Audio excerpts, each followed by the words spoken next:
Hello friends, ಎಲ್ಲರಿಗೂ ನಮಸ್ತೆ. ಈ ಒಂದು ವಿಡಿಯೋದಲ್ಲಿ ನಮಗೆ ಏನು ಹೇಳ್ತಾ ಇದ್ದೇನೆಂದರೆ, ಅದಕ್ಕಿಂತ ಮುಂಚೆವಾಗಿ ಚಾನಲ್ನ ಹಾಗೆ ಸಬ್ಸ್ಕ್ರೈಬ್ ಮಾಡ್ಕೊಳ್ಳಿ ಮತ್ತು ಲೈಕ್ ಮಾಡಿ, ಹಾಗೆ ಬೆಲ್ ಐಕನ್ನ ಒತ್ತಿ ಮತ್ತು ಆಲ್ ಅಂತ ಸೆಲೆಕ್ಟ್ ಮಾಡ್ಕೊಳ್ಳಿ ಮತ್ತು ನನ್ನ ಹೊಸ ವಿಡಿಯೋ ನೋಟಿಫಿಕೇಷನ್ನ ನಿಮಗೆ ತಲುಪುತ್ತೆ. ಈ ಒಂದು ವಿಡಿಯೋದಲ್ಲಿ ನಾನು ನಿಮ್ಗೆ ಏನು ಹೇಳ್ತಾ ಇದ್ದೇನೆಂದರೆ, ಈಗ ನೀವು ಫೋಟೋ ಫೋಟೋಲ್ಲಿ ನಿಮ್ಮದು ಫೋನ್ ಸ್ಕ್ರೀನ್ದು ಮಾಡಲು ಮತ್ತು ಫೋನ್ ಮಾಡಲು ಮತ್ತು ಫೋನ್ದು ಅವತ್ತು ತೆಗೆದಿದ್ದು ಡೇಟು ಫೋಟೋ ಮೇಲೆ ಸ್ಕ್ರೀನ್ ಮೇಲೆ ಬರುತ್ತೆ. ಅದು ಯಾವ ಥರ ರಿಮೂವ್ ಮಾಡಬೇಕಂತ ಹೇಳ್ತಾ ಇದ್ದೀನಿ. ಯಾವ ಥರ ಅಂದರೆ, ಈಗ ನಾನು ಇಲ್ಲಿ ಬಾಜು ಸ್ಕ್ರೀನ್ ಹಾಕಿರ್ತೀನಿ, ಅದನ್ನು ನೋಡ್ಕೊಳ್ಳಿ ಯಾವ ಥರ ಅಂತ.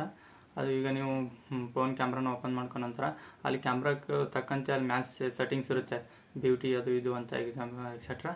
ಬಟ್ ಅದರಲ್ಲಿ ಸೆಟ್ಟಿಂಗಲ್ಲಿ ಹೋಗಿ ನೀವು ಬರೀ ಸೆಟ್ಟಿಂಗ್ ಅಂತ ಎಷ್ಟೇ ಇರುತ್ತಲ್ಲ, ಅದರಲ್ಲಿ ಹೋಗಿ ರಿಮೂವ್ ವಾಟರ್ ಮಾರ್ಕ್ ಅಂತ ಇರುತ್ತೆ. ಆ ರಿಮೂವ್ ವಾಟರ್ ಮಾರ್ಕ್ನ ಕ್ಲಿಕ್ ಮಾಡ್ಕೊಂಡು ಅಲ್ಲಿ ಅದು ಆನ್ ಇರುತ್ತೆ, ಅದನ್ನು ಆಫ್ ಮಾಡ್ಕೊಳ್ಳಿ. ಆಫ್ ಮಾಡ್ಕೊಂಡ ನಂತರ ಅದು ತಾನಾಗಿ ರಿಮೂವ್ ಆಗಿರುತ್ತೆ.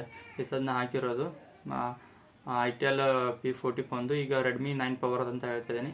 ರೆಡ್ಮಿ 9 ಪವರ್ದು ಅದೇ ಥರ ಇದನ್ನು ಅದೇನು ಹೇಳಿದ್ದೀನಲ್ಲ, ಅದು ರಿಮೂವ್ ಮಾಡಿಕೊಂಡು ಸೆಟ್ಟಿಂಗಲ್ಲಿ ಹೋಗಿ ಅದು ಕ್ಯಾಮ್ರಲ್ಲಿ ಹೋಗಿ ಅಲ್ಲಿ ಸೆಟ್ಟಿಂಗಲ್ಲಿ ಹೋಗಿ ಅದನ್ನು ಬಾಜು ಸ್ಕ್ರೀನ್ ಹಾಕಿರ್ತೀನಿ, ಅದನ್ನು ನೋಡ್ಕೊಳ್ಳಿ.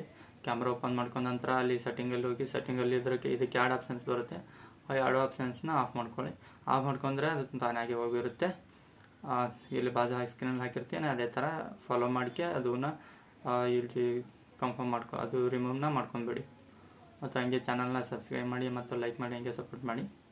ಹೊಸ ವಿಡಿಯೋಗಳಿಗಾಗಿ ಮತ್ತು ಬೆಲ್ ಐಕನ್ನ ಕ್ಲಿಕ್ ಮಾಡಿ.